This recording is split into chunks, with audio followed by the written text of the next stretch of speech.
So in this lesson, let us study about the length of the transition curves.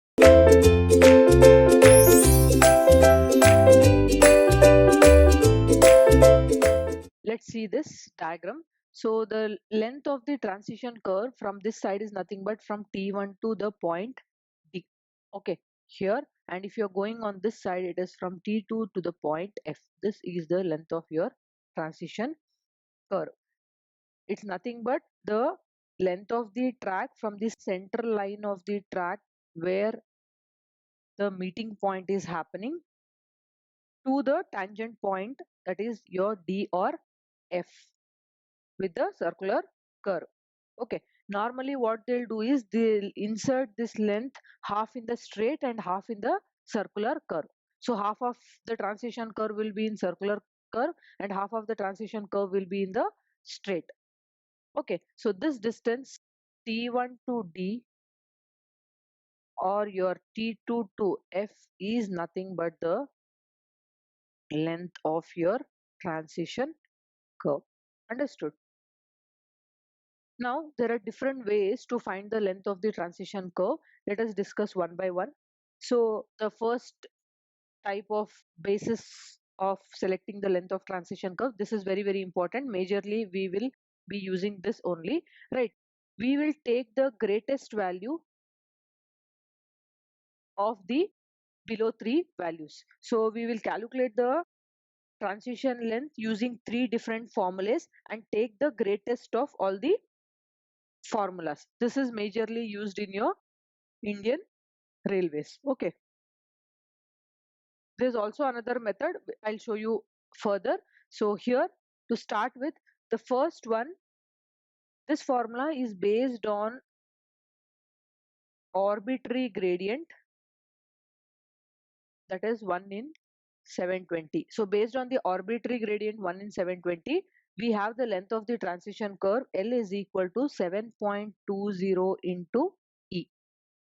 Okay, so E is nothing but your actual super elevation in centimeters. See, note all this. These units are very important. Okay, so this is your first method of finding. Second method, this formula is based on what? Rate of change of cant deficiency. And what is cant deficiency? I'll tell you in the further classes. Right, what is super elevation, cant deficiency, everything I'll tell you in further classes. For now, you just remember the second formula is based on rate of change of cant deficiency. So the formula given is L is equal to 0.073 T into V max. Right, here D is nothing but cant deficiency for maximum speed. So for maximum speed of train, whatever is the cant deficiency, that you have to take in the place of D in centimeters, and V is nothing but the maximum speed of the train which is expected on the track. So this is in what? Kilometer per hour. You have to write them in kilometer per hour. See, these are very important, as I already told. So this is the second formula, right? Moving on to the third formula. Third formula is based on rate of change of super elevation. Rate of change of super elevation. And the formula goes like this. L is equal to 0.073 E into V max. Same like above, but here we have E. What is E? Rate of change of. What is E? Already we have discussed. So here see, E is nothing but your actual super elevation. So in centimeters, that's your E. What is V max? We have already discussed here. The maximum speed of the train that's expected to be there on the track. That is your E. So we have to find the lengths using all the three formula, and the greatest of the three formula should be chosen as the length of the transition curve. So this is according to one method, and as I mentioned already, so this is the major one which we'll be using, right? There's one more method wherein we have 4 formulas, and out of 4 we choose the maximum again. Okay, so the first one is as per railway code. Okay, as per railway code, we have L is equal to 4.4 root R, where R is the radius of curve in meter. Okay, this is the first one. Second one is at a rate of change of super elevation of 1 in 360. That means what? In 1 centimeter, for every 3.6 meter, what is the rate of change of super elevation? Based on that, we'll decide the length. Okay, next, the third one is again based on rate of change of Cant deficiency, and this should not exceed, which should not exceed 2.5 centimeter. Your rate of change of Cant deficiency should not exceed 2.5 centimeter. Based on that, you will decide the length. And moving on to the last one is based on rate of change of acceleration. Okay, so based on that, this the formula is L is equal to 3.28 p cube by R. So here your L and R are in meters.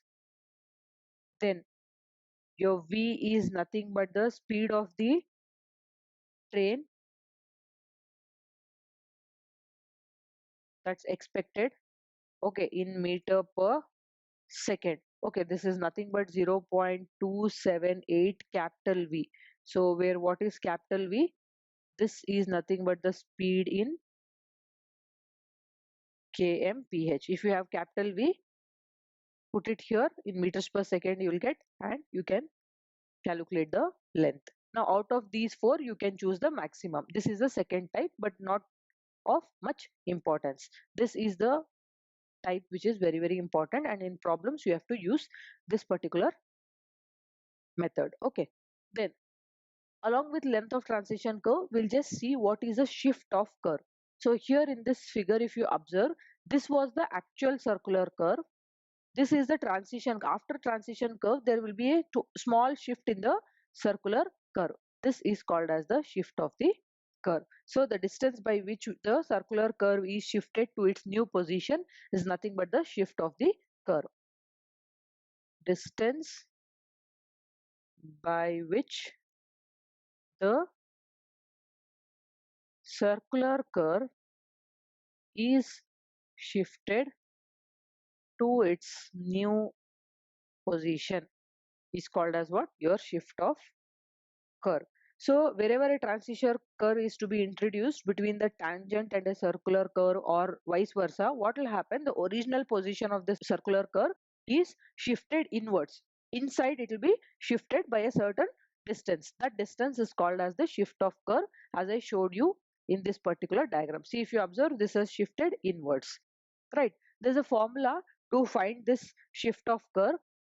In the 3 types of transition curve, the cubic parabola is majorly used. Why? Because it is very easy to set out the cubic parabola, and as I mentioned, in the Indian Railways we majorly use cubic parabola type of transition curve. So in this type of curve, the shift is given by the formula S is equal to capital L square by 24 R. Okay, so this is the formula by which we can find out the shift of the transition curve. Now what are all this? L is the shift of the S is the shift of the curve, right, in meters. L is the length of the transition curve, again in meters, and R is the radius of the circular curve, again in meters. Remember this, this is the radius of circular curve, not the transition curve. L is what? L is the length of the transition curve. and S is the shift of the curve. Understood? So this is how you will find the shift of curve when a problem is given to you. Understood? So in the next lesson, we'll solve a small problem related to your length of the transition curve. Thank you.